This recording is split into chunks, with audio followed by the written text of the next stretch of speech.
Que s'est-il passé ce jeudi 25 avril 2024 en Formule 1 ? C'est la question à laquelle nous allons répondre en plus ou moins une minute. Chronos. Et on passe rapidement sur le nouveau barème de points qui ne sera finalement pas discuté lors du prochain Conseil mondial en juin, ou encore les rumeurs affirmant que Nico Hülkenberg aurait signé un contrat de 3 ans avec Audi pour parler de la rumeur folle du jour, puisque Adrian Newey aurait décidé de quitter Red Bull. Alors oui, ce n'est pas la première fois que cette hypothèse est évoquée.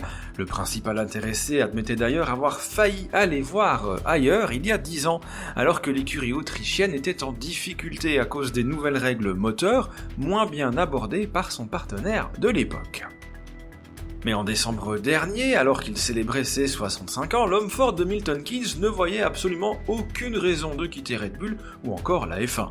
Oui, mais depuis, il y a eu le scandale de l'affaire Horner et les tensions en interne, ce qui aurait poussé Newey à décider de quitter le navire.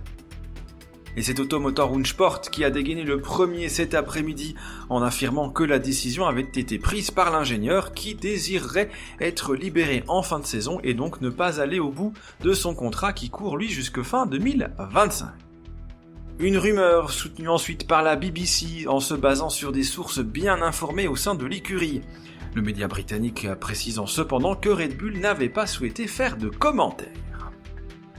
Si ce départ ne semble donc plus faire aucun doute, il n'est à ce jour pas clair de la destination que prendrait Newey. L'ingénieur est depuis plusieurs semaines lié à Aston Martin ou encore à Ferrari. S'il venait à rejoindre l'Italie, cela l'aurait fait collaborer avec Williams, McLaren et donc Ferrari, soit 3 des plus grosses écuries de l'histoire de la Formule 1.